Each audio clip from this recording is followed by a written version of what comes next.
From the towering glass monoliths of downtown, Johnny Depp emerged from the grand entrance of a luxury hotel, the air thick with the usual urban symphony, car horns blaring in the distance, the ceaseless chatter of passers-by, and the faint, rhythmic rumble of construction work echoing from a few blocks away. Johnny, dressed in his signature eclectic style with sunglasses perched on his nose, made his way towards the sleek black limousine waiting at the curb. His chauffeur, a tall, impeccably dressed man in his 50s named Thomas, stood at attention beside the vehicle. With practiced efficiency, Thomas opened the rear door as Johnny approached. "Good morning, Mr. Depp," he said with a polite nod, his voice a low, respectful rumble. "I trust you had a pleasant stay?" Johnny returned the greeting with a warm smile. "Morning, Thomas. It was fine, thanks. Looking forward to getting back home, though. But we still need to make one more stop for a photo shoot session." As Johnny was about to slide into the plush leather interior of the limo, a small figure darted past him, moving with surprising, almost desperate speed. Before he could fully register what was happening, he felt something latch onto his leg. Looking down, he saw a little girl, completely bald, clinging to him with all her might. Her small body trembled uncontrollably, and her eyes, wide with an unreadable fear, remained fixed on something in the chaotic distance, refusing to meet his gaze. Caught off guard, Johnny gently placed a hand on the girl's shoulder. "Hey there," he said softly, his voice a low, soothing murmur, trying to catch her eye. "Are you all right?" Before the child could respond, an angry, piercing shout ripped through the air, cutting through the urban din. The girl's grip on Johnny's leg tightened for a desperate moment before she abruptly let go and fled without a word, disappearing into the anonymous, bustling crowd of pedestrians. A red-faced man in his 40s, wearing a stained apron emblazoned with the logo of a nearby convenience store, stormed towards Johnny. His eyes were still focused on the direction the girl had run, his fury blinding him to the celebrity before him. "That little brat!" the man spat, his words laced with venomous bitterness. "She's always hanging around my store, scaring away customers. Brings nothing but bad luck, I tell you!" Johnny raised an eyebrow, his expression a mixture of burgeoning concern and sharp curiosity. "Has she actually done anything wrong? Steal something?" he asked, his voice calm but carrying a subtle hint of challenge, a steel edge beneath the politeness.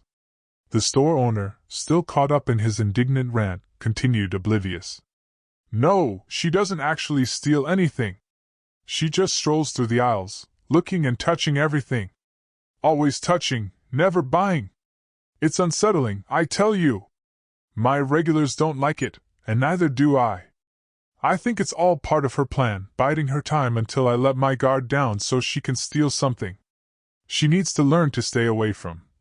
Mid-sentence, the man's eyes finally focused, truly seeing Johnny, and recognition dawned on his face like a dawning, mortifying sun.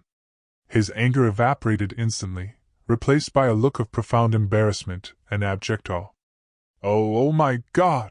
he stammered, his cheeks flushing an even deeper shade of crimson. You're Johnny Depp. I'm so sorry, sir. I didn't realize, and I didn't mean to." Johnny held up a hand, a quiet gesture that silenced the man's flustered, apologetic torrent. "It's all right," he said, his tone measured, unwavering. "But let me ask you again, has this girl ever actually broken or disrupted anything from your store?" The store owner shifted uncomfortably, his eyes darting nervously between Johnny and the direction the girl had fled, a reluctant admission forming on his lips. "Well, no, I told you," he admitted grudgingly, his voice barely above a whisper. "But she's always there. It's not right." Johnny nodded slowly, his expression thoughtful, a silent weight settling upon him. "You know," he said, his voice taking on a gentle, almost philosophical tone, "I've learned in my life that it's not wise to judge people for crimes they haven't committed. Maybe there's more to her story than meets the eye." With that, Johnny turned and slid into the waiting limousine. Thomas closed the door behind him, muffling the store owner's final, bitter retort. "I don't like you celebrities anyway," the man muttered, his voice barely audible through the tinted glass. "Never care about what's really going on in the world." As the limousine pulled away from the curb, Johnny leaned back in his seat, his mind still reeling from the strange, unsettling encounter. The girl's frightened, hollow eyes and the store owner's misplaced, almost cruel anger lingered in his thoughts, a nagging dissonance. As the city scenery began to roll by outside the window, a blur of concrete and glass, a deeper unease began to settle over him. As the limousine merged into the morning traffic, Johnny leaned forward, his voice cutting through the comfortable hum of the engine. "Thomas," he said, a note of urgency now clearly audible, "could you drive a bit slower than usual? I want to keep an eye out for something." Thomas nodded, his trained instincts kicking in, adjusting his speed accordingly. "Of course, Mr. Depp. Is everything all right?" Johnny's gaze swept the bustling streets through the tinted windows, his eyes sharp, searching, scrutinizing every face for any trace of the little girl he'd just seen. "I'm not sure," he said, his brow knitted in a frown of deep focus. "There was a child back there. I need to make sure she's okay. She's bald, looks like a 9 or 10-year-old. Help me look for her." "Certainly, sir," came Thomas's quick, reassuring response, steady and unwavering. The city landscape rolled by at a more leisurely pace now, bustling sidewalks filled with morning commuters, street vendors meticulously setting up their vibrant carts, and the occasional group of wide-eyed tourists already out exploring. Johnny's gaze darted from person to person, his eyes scanning, searching for that small, distinctive bald head in the endless sea of faces. Just as he was about to give up hope, a pang of disappointment forming in his chest, he spotted a familiar, fragile figure huddled against the rough brick wall outside another convenience store at the very next block. "Thomas," he said quickly, his voice sharp with renewed purpose. "Could you pull over here, please?" The limousine came to a smooth, almost imperceptible stop, and Johnny stepped out onto the sidewalk, his signature sunglasses still in place. He approached the girl slowly, carefully, not wanting to startle her as one would a skittish fawn.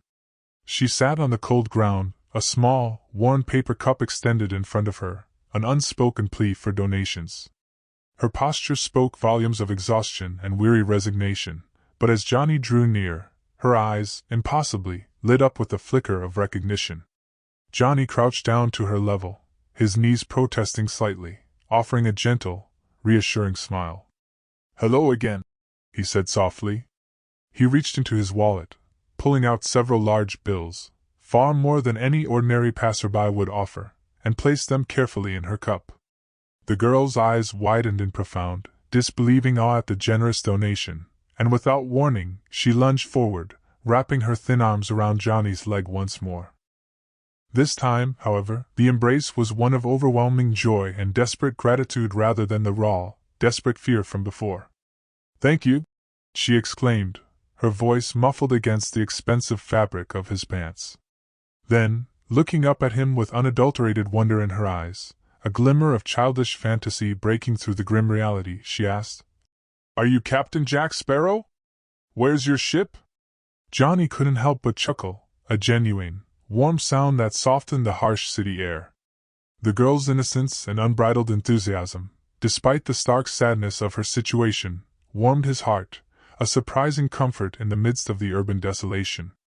"Well, love," he said, slipping easily and instinctively into his Jack Sparrow voice, a familiar comfort to himself as well. "The Black Pearl is safely anchored in a secret cove, waiting for her next adventure. But tell me, what's a brave little pirate like yourself doing out here all alone?" The girl's smile faltered slightly, a shadow crossing her young face, and she glanced around nervously, her eyes darting like trapped birds, before looking back at Johnny, her gaze fixed, pleading. "Captain Jack Sparrow," she said, her voice dropping to a raw, barely audible whisper. "Please help me." Johnny's hand instinctively moved towards his wallet again, a familiar gesture of help, but the girl shook her head vigorously, a desperate, emphatic movement. "Not money," she said, her eyes wide, glistening with a profound, unspoken plea. "I need—" Before she could finish her sentence, a small crowd, drawn by the unmistakable presence of a celebrity, started to form around them, growing quickly. Fans, recognizing Johnny, approached with phones in hand, their voices rising in an excited murmur, calling his name, eagerly asking for pictures. Some murmured questions, their voices filled with speculative curiosity about what the famous actor was doing with the homeless girl. The girl flinched, shrinking back, her small frame overwhelmed by the sudden, intense attention. A few pushed closer, jostling Johnny unintentionally as they vied for his attention, their eagerness bordering on aggression. Johnny instinctively took a step back, his calm demeanor barely faltering as he moved towards the limousine, a safe harbor. Thomas, ever watchful, ever vigilant, stepped in swiftly, his imposing presence a welcome shield. "All right, folks, give him some space," he said firmly, his voice cutting through the sudden commotion with authority.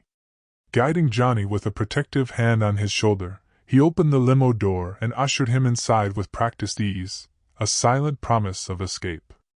Once inside, Johnny glanced back through the tinted window, his brow furrowed with deep concern as the girl, a small, vulnerable figure, disappeared into the churning, indifferent crowd. "Mr. Depp, I'm sorry, but we should go." "Your schedule," Thomas began, his tone firm but polite, a reminder of the relentless demands of his life. When there was no response, he leaned slightly closer. "Mr. Depp?"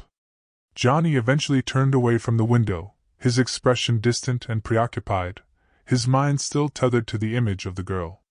"Yeah, I heard you," he murmured to Thomas, his voice unusually soft, almost a whisper. His eyes flicked back to the busy street for a moment, a last, lingering look, before he straightened in his seat, a quiet resolve settling over him. "I'll be back," he whispered under his breath, a quiet, fierce promise meant for the girl, a vow unheard by anyone else.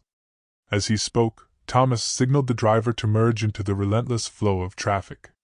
Once they were moving again, the city a blur of motion, Johnny's phone rang, a jarring intrusion. He answered to find an event organizer on the other end, their voice a mix of impatience and concern, confirming his attendance at an upcoming magazine photo shoot. "Yes, everything's still on schedule.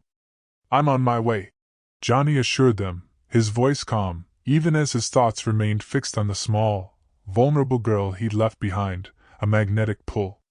As he ended the call, he turned to Thomas with a determined, unwavering look. "We have a few minutes to spare, right?" Thomas checked the time, his expression neutral, then nodded. "About 5 minutes, sir, if we're to arrive on time for your appointment." "Then let's go back," Johnny said firmly, his decision made. "There's something I need to do." The limousine smoothly navigated the intricate city streets, retracing their route with practiced efficiency. Johnny's eyes remained fixed on the passing scenery, sharp and searching, for any sign of the little girl. As they approached the exact spot where he had last seen her, a familiar pang of anxiety, a growing dread, his heart sank. The crowd had dispersed, the street was clear, and there was no sign of the child. "Pull over here, Thomas," Johnny instructed, his voice resigned, as they reached the convenience store, a symbol of her brief, desperate appearance. "I'll be back in a moment." As Johnny stepped out of the car, a sudden thought struck him, a glimmer of possibility. He turned to his chauffeur. "I'm just going to take a quick look inside the store. I won't be long." The bell above the door chimed softly as Johnny entered the store, the mundane sound jarring against the urgency of his quest. The fluorescent lights hummed overhead, casting a harsh, unforgiving glow over the aisles of brightly packaged snacks and ordinary household items. Behind the counter, a teenage cashier was deeply engrossed in a mobile game, his face illuminated by the screen's glow, barely glancing up as Johnny, a global superstar, walked in. Moving quietly through the store, Johnny scanned each aisle systematically, his eyes darting from shelf to shelf, looking for any sign of movement, any hint of the small, vulnerable figure he'd encountered earlier. The only sounds were the incessant beeping of the cashier's game and the distant, monotonous hum of the refrigeration units. After a thorough search yielded no results, a growing disappointment in his chest, Johnny approached the counter. The cashier finally looked up from his phone, his eyes widening slightly, a slow dawning of recognition as he registered the customer standing before him. "Excuse me," Johnny said politely, his voice calm, controlled. "I'm looking for a little girl." Bald head about this tall. He gestured with his hand to indicate the child's height. Have you seen anyone like that in here recently? The cashier's expression remained blank, a wall of indifference, as he shook his head. Nah, man. Haven't seen any kids in here today. Without waiting for a response, he turned his attention back to his game, lost once more in its digital world. Disappointed but not deterred, Johnny thanked the cashier and stepped back out onto the street. The afternoon sun beat down, a relentless, unforgiving heat, as he took several steps in each direction, scanning the nearby alleys and sidewalks with desperate hope. He was acutely aware that his time was limited before fans might recognize him again, before his privacy would be invaded, but he couldn't shake the visceral feeling that the girl needed help, a desperate, unspoken plea that resonated deep within him. After a few more minutes of fruitless, agonizing searching, Johnny reluctantly returned to the waiting limousine, a heavy sense of defeat settling upon him. As he settled into the back seat, he pulled out his phone, scrolling through his calendar and agenda, a stark reminder of the relentless demands of his professional life. The list of appointments and commitments stretched out before him, an endless, daunting scroll. Thomas started the engine, ready to continue their journey to the photo shoot, a return to normalcy that felt utterly wrong. As the car eased down the street, moving towards the next block, Johnny remained lost in his thoughts, the image of the girl haunting him. Maybe she's gone for good, he mused, a quiet sigh escaping his lips. The quiet hum of the engine filled the space until a soft, almost imperceptible knock on the window broke the stillness. Slowly he turned, blinking in surprise, his heart leaping. There, just outside, was a small face pressed against the glass, tiny hands cupped around her eyes as she gazed intently into the tinted interior. His heart leapt with a profound, almost overwhelming sense of relief and recognition as he saw her, the little girl from earlier, her bald head unmistakable even through the darkened glass. He suddenly realized that the limousine had come to a stop at a traffic light, its red glow painting the street. His eyes darted to the traffic signal countdown, which showed only a few precious seconds remaining before the light would change, before she would be lost again. Without hesitation, Johnny reached for the door handle, a sudden, fierce resolve blooming within him, ready to speak with her again and finally uncover the mystery of her desperate plea for help. Come on, Johnny said urgently to the girl, making a split-second decision, a leap of faith. Without hesitation, he swung the door open, a silent invitation, and helped her into the back seat, pulling her into the safe, climate-controlled sanctuary just before the light could turn green, just before she vanished into the anonymity of the city once more. The soft creak of the leather seats echoed as she settled beside him, her small frame seeming even more fragile, more vulnerable against the plush, opulent interior of the vehicle. Thomas glanced in the rearview mirror, his eyebrows raised in a silent question of surprise, but he said nothing, his professionalism unwavering, as the light turned green and he smoothly accelerated. Inside the climate-controlled environment of the limousine, the girl seemed to relax slightly, a visible easing of tension. Her wide, curious eyes took in the plush, luxurious surroundings, a stark, almost fantastical contrast to the harsh, unforgiving streets she had been inhabiting. Johnny watched her carefully, a growing empathy in his gaze, noticing how she unconsciously rubbed her arms, as if cold, despite the comfortable temperature in the car. "What's your name?" Johnny asked gently, his voice soft, trying to put her at ease, to bridge the chasm between their worlds. The girl hesitated for a moment, her small voice barely audible, before answering. "Sonia."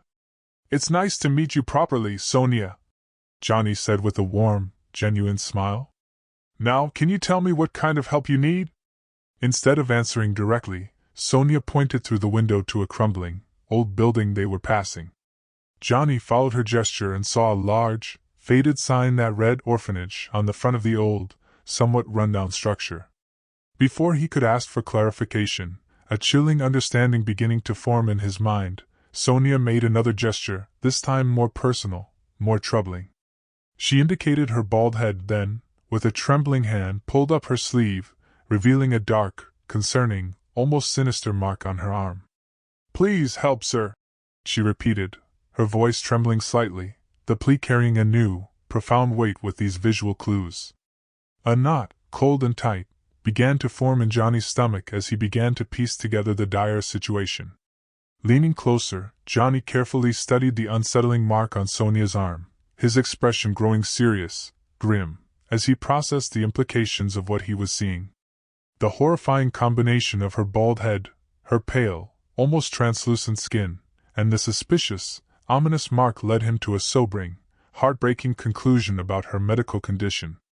"Sonia," he said softly, his voice filled with profound concern, a deep ache in his chest. "Are you sick? Is that why you need help?" The girl nodded, her eyes, usually so guarded, now filling with unshed tears, shimmering like fractured glass. "The doctors at the orphanage said I need special medicine, but they don't have enough money. I've been trying to save up, but—" Her voice trailed off, a helpless, despairing gesture at her meager possessions. The gravity of the situation settled over the car's interior like a heavy, suffocating blanket. Without hesitation, Johnny turned to address his chauffeur, his voice sharp with purpose. "Thomas, can you find parking near that orphanage we just passed? We need to speak with someone there." "Of course, Mr. Depp," Thomas replied immediately, already changing lanes, his movements smooth and practiced, to turn the limousine around. As they approached the orphanage, a grim, imposing structure, Johnny's attention remained fixed on Sonia. He noticed how she seemed to shrink into herself as they got closer to the building, her earlier bravery, her momentary boldness, giving way to profound apprehension, a visible fear.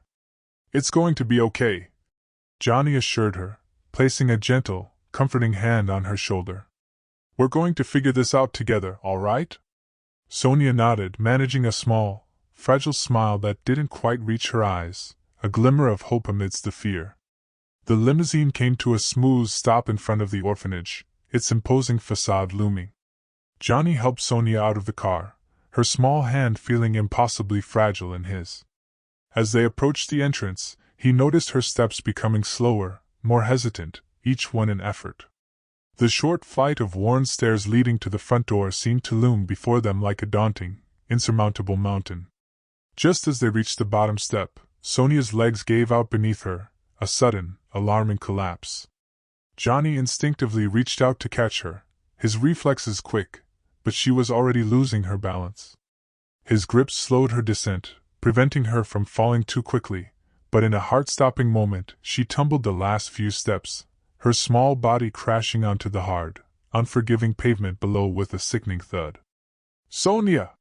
Johnny cried out, rushing to her side, his voice raw with alarm. He gently cradled her head, relieved to see that she was still conscious, her eyes flickering open, but alarmed by the trickle of bright red blood from a fresh cut on her forehead. Without wasting a precious moment, Johnny pulled out his phone and dialed emergency services, his fingers flying. As he quickly, succinctly explained the situation to the operator, his free hand stayed on Sonia's shoulder, offering what little comfort he could, trying to keep her still, to reassure her, to protect her. She was conscious. Wasn't that a good sign? He thought, desperately clinging to the hope, but his mind raced with a terrifying concern, hoping she hadn't broken any bones in that fragile little body. The afternoon sun, now a harsh, unforgiving disk in the sky, cast long, distorted shadows across her pale, innocent face, highlighting the raw fear and pain in her wide, vulnerable eyes. Johnny's heart raced, a frantic drumbeat in his chest, as he waited for the ambulance to arrive. Acutely, painfully aware of how fragile the little girl in front of him truly was, how easily she could be broken. As Johnny ended the call with emergency services, the front door of the orphanage burst open, a sudden, frantic movement. An elderly woman with silver hair pulled back in a neat bun rushed out, her face etched with profound concern and alarm. "Oh, dear Lord!" she exclaimed, hurrying down the steps as quickly as her age would allow, her movements surprisingly spry. "What happened? Is she all right?" Johnny looked up, his hand still resting protectively on Sonia's shoulder. "She collapsed on the stairs," he explained quickly, concisely. "I've called for an ambulance." The woman knelt beside them, her movements surprisingly agile for her age, her gaze fixed on Sonia. "I'm Miss Abigail," she said, her voice carrying both a gentle authority and genuine, heartfelt concern. "I'm the caregiver and owner of the orphanage. We saw what happened on our security cameras, and I came as fast as I could." Miss Abigail gently brushed Sonia's cheek, her eyes filled with a mixture of worry and profound affection, a mother's tenderness. "Oh, Sonia," she murmured, her voice laced with sorrow. "What have you gotten yourself into this time?" Turning to Johnny, Miss Abigail's expression grew more somber, a heavy weight of sadness settling upon her. "I'm afraid Sonia has been diagnosed with cancer, and because of her condition, she's been experiencing weakness and imbalance. She falls quite frequently. We've been doing everything we can to manage her care, but—" Her voice faltered, trailing off, her eyes misting over with unshed tears, a silent, desperate plea. Before Johnny could respond, the mournful wail of sirens pierced the air, growing louder, closer. An ambulance rounded the corner, its lights flashing a frantic, urgent dance, as it pulled up to the curb. Two paramedics quickly exited the vehicle, wheeling a stretcher between them with efficient haste. As the paramedics began to assess Sonia's condition, her small, fragile voice, surprisingly clear, broke through the commotion. "Captain Sparrow?" she called weakly, her small hand reaching out for Johnny's. "Will you come with me, please?" Johnny's heart clenched at the raw fear in her voice, a feeling of helplessness washing over him. He glanced at Miss Abigail, who nodded encouragingly, a silent plea for him to agree. "Of course, Sonia," he said, squeezing her hand gently, reassuringly. "I'll be right there with you." However, as the paramedics prepared to load Sonia into the ambulance, one of them turned to Johnny with an apologetic, regretful expression. "I'm sorry, sir, but we can only allow one person to ride along, and it should be her guardian." Johnny nodded in understanding, the reality of the situation sinking in, then leaned down to speak to Sonia, his voice soft, comforting. "Listen, sweetheart," he said softly. "Miss Abigail is going to ride with you in the ambulance, but I promise, I'll meet you at the hospital, okay? My ship will be right behind you." Sonia's lip trembled, a struggle against tears, but she nodded bravely, a flicker of courage returning to her eyes. "You promise?" "Pirate's honor," Johnny replied with a wink, forcing a lightness into his voice, earning a small, fragile smile from the girl. As the paramedics loaded Sonia into the ambulance, Miss Abigail climbed in beside her hands still clasped in Sonia's. The doors closed with a soft thud, and the vehicle pulled away, its sirens now silent, a respectful quiet, but its lights still flashing, a beacon of urgent hope. Johnny turned to Thomas, who had been waiting quietly nearby, his presence a steady anchor. "We're going to follow them to the hospital," he said firmly, decisively. "Can you keep up with the ambulance?" Thomas nodded, already moving towards the limousine. "Of course, Mr. Depp. I'll make sure we don't lose sight of them." As they settled into the car and began to follow the ambulance through the city traffic, Johnny sat quietly in the back seat, his mind racing, a whirlwind of thoughts. Questions about Sonia's condition, her life at the orphanage, and how he could possibly help swirled through his mind, a torrent of worry and determination. Thomas navigated the streets with practiced skill, maintaining a respectful distance from the ambulance while ensuring they didn't fall behind, a silent shadow of support. The city passed by in a blur of towering buildings and anonymous faces, but Johnny's focus remained fixed on the vehicle ahead, carrying the little girl who had so unexpectedly, so profoundly, entered his life. The emergency room bustled with frantic, controlled activity as Johnny made his way through the sliding doors. The sharp, antiseptic smell and harsh fluorescent lighting created a stark, jarring contrast to the warm, vibrant afternoon he'd left behind, a sudden plunge into a world of sterile urgency. He approached the nurse's station, his voice calm, inquiring about Sonia's whereabouts. "She's being examined by the doctor now," the nurse informed him, gesturing towards a curtained area, her tone professional, detached. "Are you family?" Johnny hesitated for a moment, a split-second decision forming, before responding. "I'm a friend. I brought her in." The nurse nodded sympathetically. "You can wait outside the curtain." The doctor should be out soon to give an update. As Johnny settled into the uncomfortable plastic chair outside Sonia's room, a pervasive sense of helplessness washing over him, he spotted Miss Abigail pacing nearby, her silver hair a halo of worry. Her eyes met his as he approached, and a wave of profound relief, a visible easing of tension, washed over her face. The heavy silence between them grew, the weight of the situation pressing in, until Miss Abigail suddenly stopped in her tracks, her eyes widening with a slow dawning of recognition, a gasp escaping her lips. "Oh my goodness!" she gasped, her voice catching in surprise. "Sir, you're Johnny Depp. I'm so sorry, I didn't even realize. How did you become involved in all this?" Johnny briefly recounted his earlier encounters with Sonia, from the moment she grabbed his leg outside the hotel, a desperate plea, to their chance meeting at the traffic light, a twist of fate. Miss Abigail listened intently, her expression a mixture of profound gratitude and amazed disbelief. "Oh, Mr. Depp, I'm so glad you're here," she said, her voice thick with emotion, tears welling in her eyes. I feel I owe you an explanation about Sonia's situation." Johnny nodded encouragingly, his gaze steady, and Miss Abigail took a deep breath, steeling herself, before continuing. "The truth is, our orphanage has been struggling financially for years." Miss Abigail began, her gaze dropping to the cold, sterile floor, a profound weariness in her voice.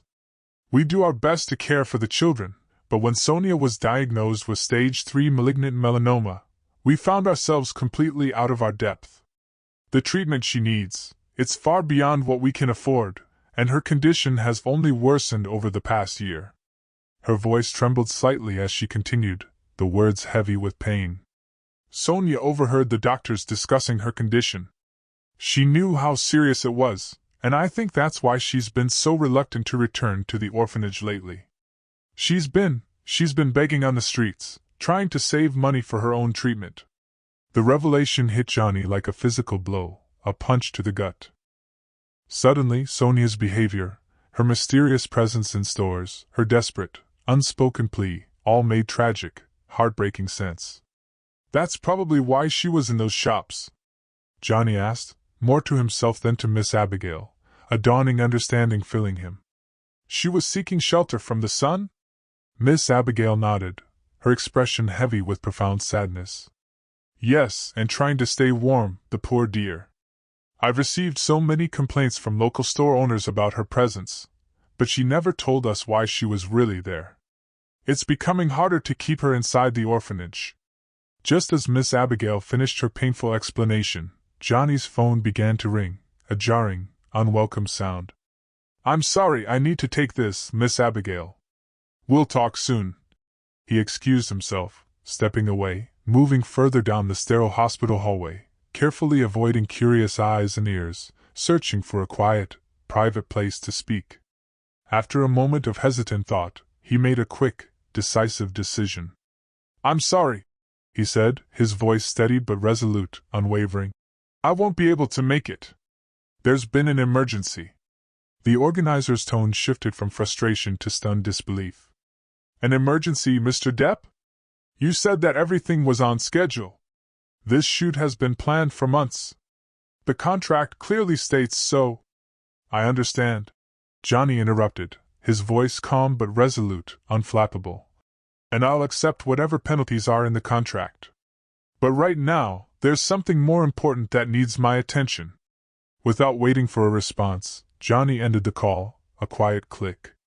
He knew there would be consequences, severe financial penalties, possibly even damage to professional relationships.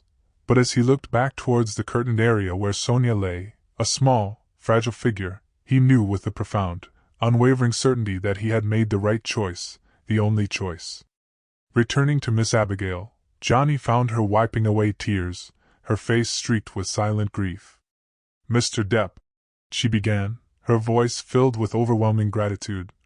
"I can't thank you enough for what you've done already, but I have to ask, what happens now?"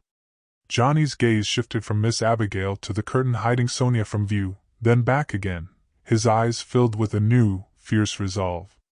In that moment, the stark contrast between his privileged position and Sonia's desperate, precarious situation crystallized, hardening his resolve, setting him on an unshakable path.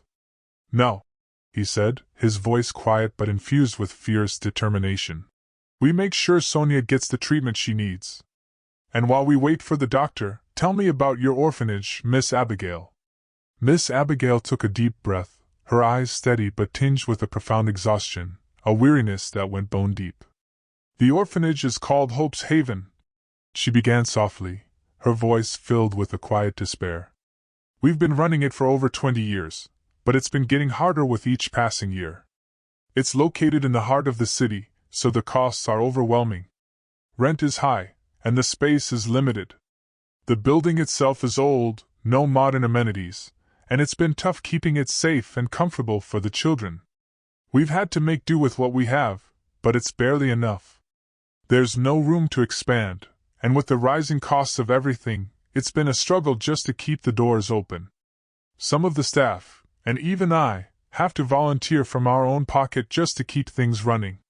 She hesitated, a tired sigh escaping her lips. "We manage, but it's getting harder every day. The city's growing, but we feel like we're being squeezed out. It's difficult to give the children what they need when everything else feels like it's slipping through our fingers." She paused for a moment, her hands wringing together in her lap, a gesture of profound helplessness. "We do our best to care for the children, but there's only so much we can do. Sonia's situation, it's just, we can't bear it alone." Johnny listened quietly, the weight of Miss Abigail's words settling heavily upon him, a profound sadness. His expression softened, and after a moment of deep thought, he looked at her with a steady, unwavering gaze. "Miss Abigail, I can't imagine how hard this must be for you," he said, his voice calm but sincere, infused with deep empathy. "And I'm sure Sonia deserves so much more than what circumstances have allowed. I want to help." He paused, gathering his thoughts, formulating a plan, before continuing. "I'll cover the cost of Sonia's treatment, her hospitalization, everything she needs to get better. You shouldn't have to carry that burden alone, especially when there's a chance for her to get the care she deserves." Johnny's voice remained firm but gentle as he added, "You've done everything you can for her, and now it's my turn to step in." Miss Abigail's eyes widened in disbelief, a sudden, blinding hope in their depths. "But the cost, we could never." Johnny held up a hand, silencing her protests, a quiet but firm gesture. "The orphanage doesn't have to pay back. Leave that to me," he said softly, a quiet but powerful promise. "No child should have to beg on the streets for a chance at life. We're going to change that, starting today." As the gravity of Sonia's situation settled over him, Johnny found himself restless with the need to do something, anything, to take action. He turned to Miss Abigail. "I'll be right back," he said quickly, already walking towards the nearby nurse's station, his steps purposeful, determined. He leaned in slightly, his voice steady but urgent. "I'd like to have Sonia move to a more private room once the ER team is done," he said. The nurse glanced up at him, nodding in acknowledgement, a professional understanding. "Of course, Mr. Depp. However, we'll need to run some tests on her first. We'll be conducting a CT scan to check for any potential concussion. It's standard procedure after a fall like hers." Johnny's brow furrowed slightly, a flicker of worry, but his voice remained calm, unwavering. "Okay, do what must be done. I want the best possible care for her," he replied firmly, giving the nurse a reassuring nod. The nurse gave him a brief, understanding smile. "I'll inform you of her room number once we've completed the tests."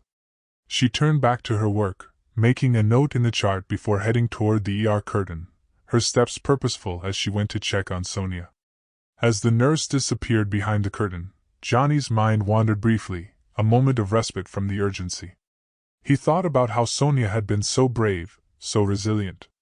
What could he do to cheer her up after this incident? She must have been shaken enough, he thought, a wave of protectiveness washing over him. Then it hit him, a sudden, brilliant idea. He remembered the merchandise from Pirates of the Caribbean stashed in his limousine.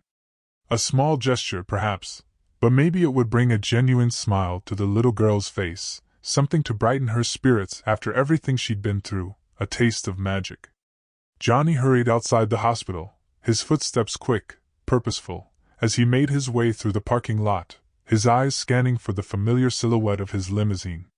When he reached it, he wasted no time opening one of the storage compartments and rummaging through its contents. A triumphant smile spread across his face as his hands finally closed around the items he had been seeking, a golden pirate coin trinket and an authentic Jack Sparrow hat, both remnants from his Pirates of the Caribbean days, symbols of a beloved character. Before re-entering the hospital, Johnny turned to Thomas, who had been waiting patiently by the car, ever vigilant, ever loyal.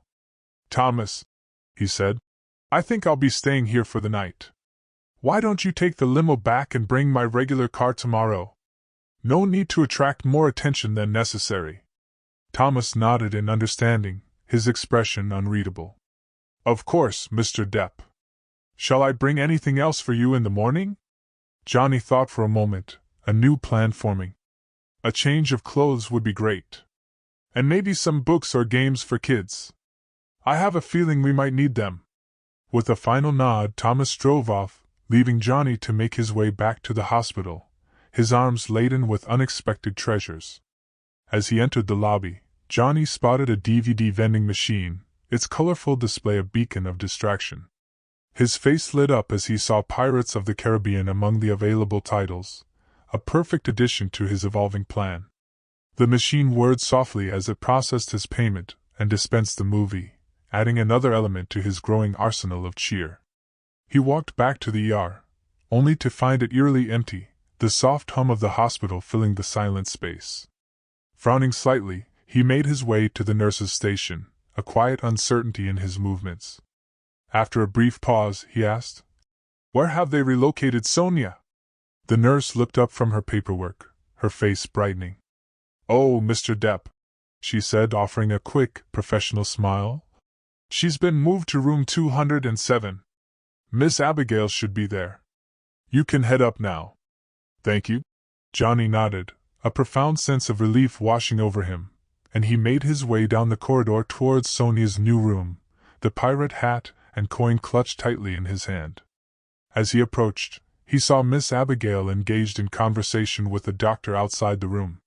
He joined them, catching the tail end of their discussion, his heart pounding with a nervous anticipation. "Stage 3 malignant melanoma," the doctor was saying, his expression serious, grim. "We'll need to perform surgery to remove the primary tumor and affected lymph nodes as soon as possible. After that, we're looking at a treatment plan that may include chemotherapy and radiation, depending on how she responds." Miss Abigail's face fell at the mention of the extensive, grueling treatment. "Doctor," she began hesitantly, her voice trembling slightly. "Is she going to be okay?" The doctor gave her a reassuring, but cautiously optimistic look, his tone steady. "From our earlier tests, the girl is stable. The CT scan revealed no concussion despite the fall, and we've addressed the wound.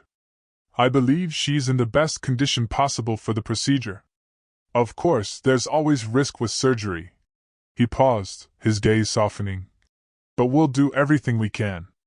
But it's too soon to say with certainty. We just need to take it one step at a time." Johnny stepped forward, cutting off her concerns, his voice firm, resolute. "Doctor," he said, looking at his name tag, "Dr. Marvey. I want Sonia to receive the best possible care, regardless of cost. Can you make that happen?" The doctor blinked in surprise, clearly recognizing Johnny now, but maintaining his professional demeanor, his composure. "Of course, Mr. Depp. We have an excellent oncology team here, but I must warn you, the expenses for this kind of treatment can be substantial." Johnny nodded, his expression resolute, unwavering. "I understand. Please proceed with whatever Sonia needs. I'll take care of all the expenses. And I'd appreciate if we could keep this as private as possible to avoid media attention." The doctor nodded, a hint of admiration in his eyes. "We always maintain patient confidentiality, Mr. Depp. Now, as for the timeline, we actually have a surgery slot available tomorrow morning. Given the malignant nature of Sonia's cancer, I'd recommend we proceed as soon as possible. Johnny and Miss Abigail exchanged a look, a silent agreement passing between them, before nodding in unison. Let's do it, Johnny said, his voice firm, decisive. What do we need to do to prepare? As the doctor outlined the pre-surgery procedures and necessary consent forms, Johnny felt a mix of anxiety and profound hope. The urgency of the situation weighed heavily on him, a crushing burden, but he was determined to do whatever it took to give Sonia a fighting chance, to pull her back from the precipice. With the surgery scheduled for the following morning, Johnny took a deep breath and prepared to enter Sonia's room.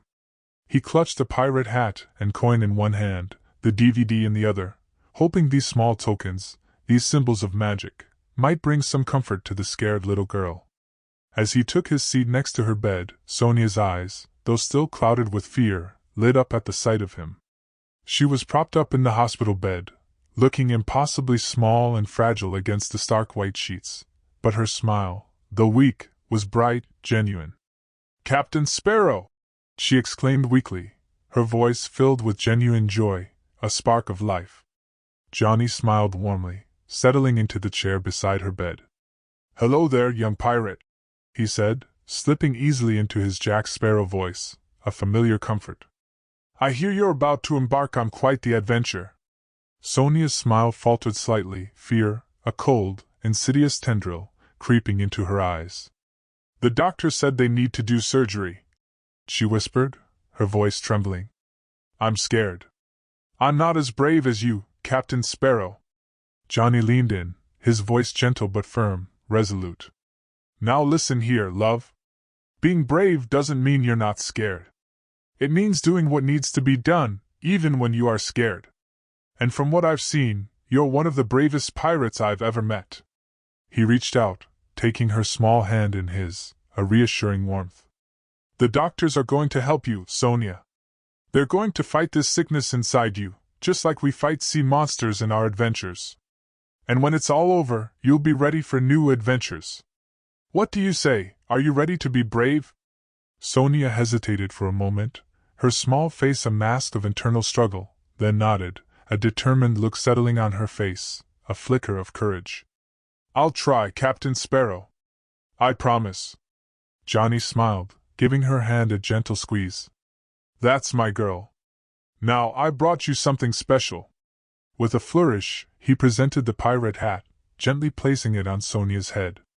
It was slightly too big, slipping down over her eyes, but her giggle, a bright, joyous sound, was worth it, a pure moment of happiness. "And this," he said, pressing the golden coin into her palm, "is for good luck. Keep it close, and remember that Captain Sparrow is rooting for you."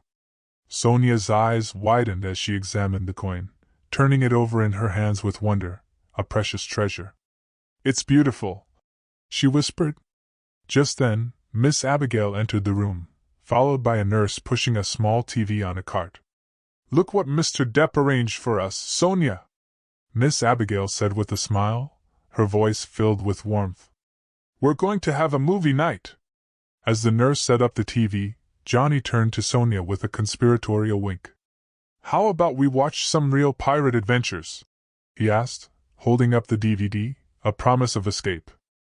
Sonia's face lit up with excitement, but then fell slightly as she glanced at the 4 in her arm, a grim reminder.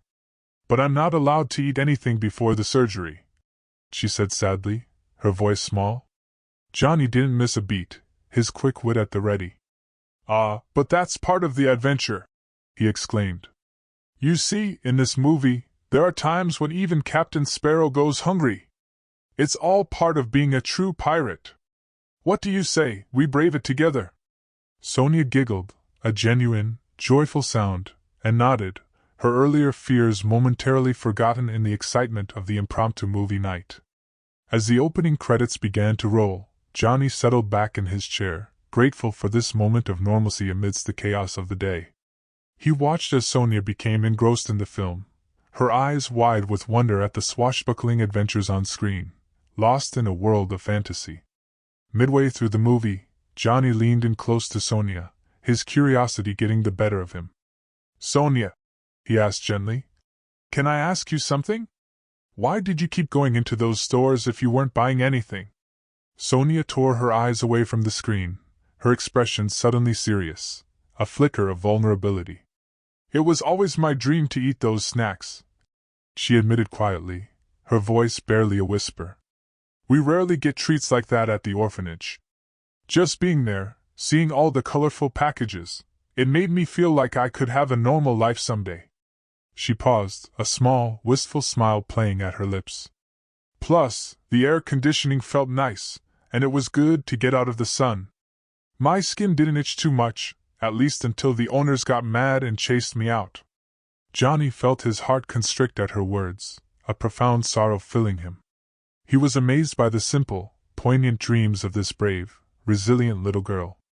He made a mental note, a silent vow, to speak with Miss Abigail about improving conditions at the orphanage, determined to make at least some of Sonia's dreams come true, to bring a little bit of normal to her extraordinary life. As the movie progressed, a nurse came in to take some final measurements and blood samples for the surgery. To Johnny's relief, Sonia barely noticed, too engrossed in the adventures of Captain Jack Sparrow to pay much attention to the medical procedures. Johnny found himself sharing behind-the-scenes stories from the filming, delighting in Sonia's laughter and eager questions, the magic of Hollywood filling the sterile room. For a few precious hours, the hospital room was transformed into a world of pirate adventures and Hollywood magic, a welcome escape. As the movie neared its end, Johnny noticed Sonia's eyelids growing heavy, her small body finally succumbing to exhaustion. By the time the credits rolled, she was fast asleep, the pirate hat tilted at a rakish angle on her head, the golden coin clutched tightly in her small hand, a precious talisman. Carefully, so as not to wake her, Johnny moved to the room's small couch and switched off the TV. As he settled in for the night, his eyes remained fixed on Sonia's peaceful, fragile form. In the quiet of the hospital room, with the soft, rhythmic beeping of machines providing a steady, comforting rhythm, Johnny found himself reflecting on the day's extraordinary, life-altering events. He thought about the photo shoot he missed, the potential career repercussions, the financial penalties, and found that none of it mattered, truly mattered, compared to the little girl sleeping peacefully before him, a profound shift in his priorities. As he drifted off to sleep, Johnny made a silent promise to himself and to Sonia. He would do whatever it took to see her through this battle, to give her the chance at life and adventure that every child deserves, a chance he had so readily taken for granted. The first rays of dawn were just beginning to filter through the hospital room's blinds, painting the sterile walls with a soft, hopeful light, when Johnny stirred from his uncomfortable sleep on the couch. He blinked, momentarily disoriented, before the events of the previous day came rushing back to him, a flood of urgent memories. His gaze immediately went to Sonia's bed, where he found her already awake, clutching the pirate coin tightly in her small fist, a tiny, determined warrior.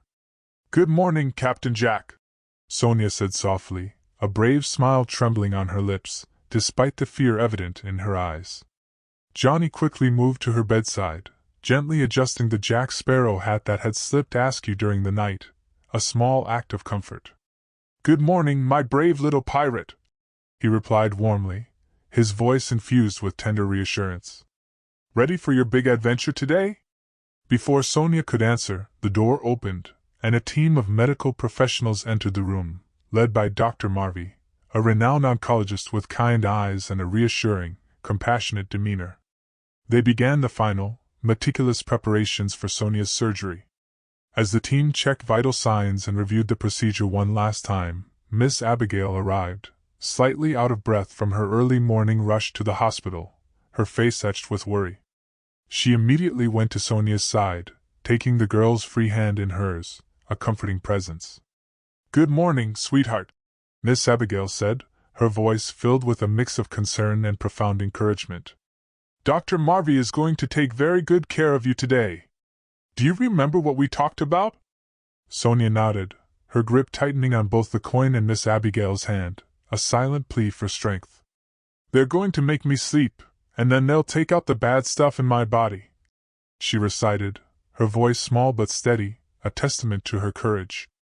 Dr. Marvey smiled approvingly. "That's exactly right, Sonia. And when you wake up, you'll be on your way to feeling much better. As the nurses began to prepare Sonia for transport to the operating room, Johnny noticed her panic rising, a palpable fear in the air. Her eyes darted around the room, her breathing becoming more rapid, shallow.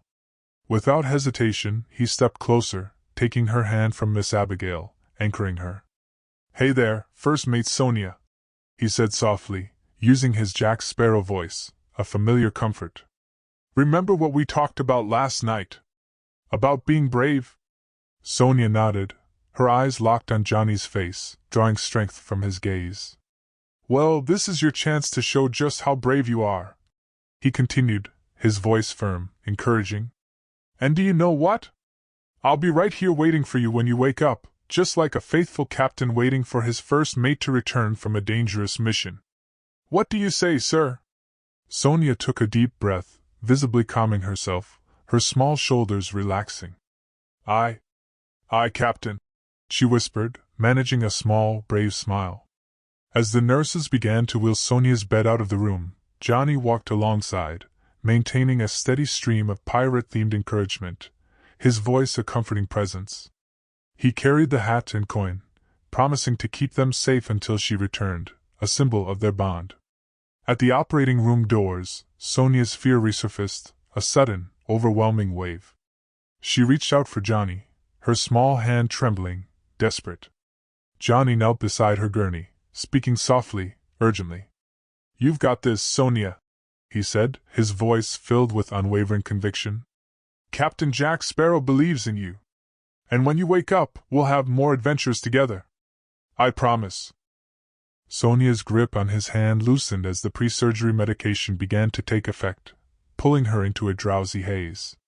With a final, sleepy nod, she was wheeled into the operating room, the doors closing behind her with a soft click, a final, poignant separation.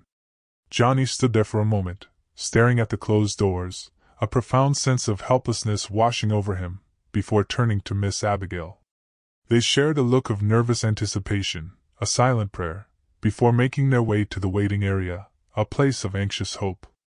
As they settled into the uncomfortable chairs, Johnny's phone buzzed in his pocket, a sudden intrusion. He pulled it out to find several missed calls and messages from his agent, publicist, and various business contacts, a stark reminder of the world he had temporarily abandoned. With a sigh, he silenced the device, his attention focused solely on the operating room indicator light, a silent beacon of hope. Miss Abigail noticed his action and gave him a sympathetic, understanding look. "Mr. Depp," she began hesitantly, "I can't help but feel that we're imposing on you. Your career, your obligations." Johnny shook his head firmly, decisively. "Miss Abigail, please. This is where I need to be right now. Everything else can wait." As the morning stretched on, Johnny and Miss Abigail sat in companionable silence, each lost in their own thoughts and prayers for Sonia, a shared burden.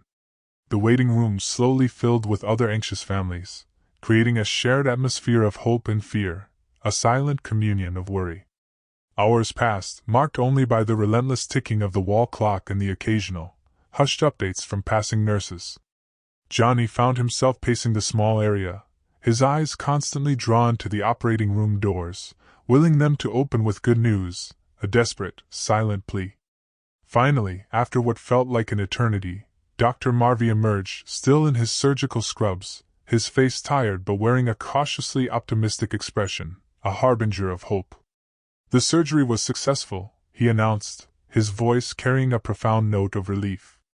"We were able to remove the primary tumor and the affected lymph nodes." Johnny and Miss Abigail embraced spontaneously, both fighting back tears of overwhelming relief, a silent outpouring of joy. "Thank God," Miss Abigail whispered, her voice choked with emotion. Dr. Marvey continued, his tone becoming more serious, a note of caution entering his voice. "However, this is just the first step. Sonia will need ongoing treatment to ensure we've eliminated all the cancer cells. We're looking at a regimen of chemotherapy and possibly radiation, depending on how her body responds." Johnny nodded, his expression determined, resolute. "Whatever she needs, doctor. Just tell us what to do next." As Dr. Marvey outlined the next steps in Sonia's arduous treatment plan, a nurse approached to inform them that Sonia was being moved to the recovery room and would be waking up soon. "She'll be groggy from the anesthesia," the nurse explained, her voice gentle. "But you can see her briefly if you'd like." Johnny and Miss Abigail followed the nurse to the recovery area. As they approached Sonia's bed, they could see her starting to stir, her eyes fluttering open, unfocused at first, then settling on Johnny's face, a flicker of recognition. "Captain Jack?" she mumbled, her voice weak and slurred. Johnny stepped forward, gently placing the pirate hat back on her head, careful to avoid the surgical sights, a tender, loving gesture. "I'm here, First Mate Sonia," he said softly. "You did it. You were so brave." A weak smile spread across Sonia's face as she drifted back to sleep, the hat slightly askew on her bald head, a beacon of her strength. As Sonia rested and Dr. Marvey excused himself after delivering the news, Johnny pulled Miss Abigail aside, his voice calm but resolute, focused on the path forward. "I want to set up a fund," he said decisively, his eyes focused on both of them, his gaze unwavering. "I mentioned yesterday about funding Sonia's continued treatment, but I want to commit more specifically for the renovation and expansion of the orphanage as well. The city area may be limited, but we might find a more spacious location in the suburban area. There must be other orphans out there who need medical care they can't afford, and I was thinking we could set up a small clinic within the new orphanage, a place where they can get the care they deserve." Miss Abigail's eyes widened in disbelief, a profound shock in their depths. "Mr. Depp, that's incredibly generous, but are you sure? The cost could be astronomical." Johnny nodded firmly. "I'm sure. I'll inform my assistant, and my legal team can start drafting the paperwork immediately." As they discussed the details of the fund, a commotion in the hallway caught their attention. A small group of children, no more than 5 or 6, were being ushered towards Sonia's room by a nurse and a young woman Johnny recognized as one of the orphanage staff. The nurse, looking slightly frazzled, was gently warning them, her voice hushed. "Please keep it down and let Sonia rest," she said, ushering them along with patient hands. The children, wide-eyed and clearly concerned, whispered among themselves as they caught sight of Sonia's room, their steps quickening with a mix of excitement and apprehension. The orphanage staff member, a kind-faced woman, kept close to them, her expression filled with both care and a hint of worry. "These are Sonia's closest friends from her dorm," Miss Abigail explained, her voice softening. "They've been so worried about her." The children crowded around Sonia's bed, their excited whispers filling the room, a happy, chaotic buzz. One little boy spotted the pirate hat and gasped in awe, his eyes wide with wonder. "Is she really friends with Captain Jack Sparrow?" he asked. Johnny chuckled, crouching down to the boy's level. "She certainly is," he said, slipping into his Jack Sparrow voice, a familiar magic. "And let me tell you, she's the bravest pirate I've ever met." The children's eyes lit up as they recognized Johnny, but to his surprise and relief, they remained relatively calm, more interested in checking on their friend than in the celebrity in their midst, a testament to their love for Sonia. As the day wore on, Johnny found himself reading pirate stories to the small group of children, his voice rich and engaging, with Miss Abigail watching from the couch, grateful tears in her eyes. The room was filled with the sound of childish giggles and dramatic gasps as Johnny brought the tales to life with his animated storytelling, transforming the sterile hospital room into a realm of adventure. Johnny paused in his storytelling to look at Sonia. She was awake now, still weak, but smiling as she listened to the stories, surrounded by her friends.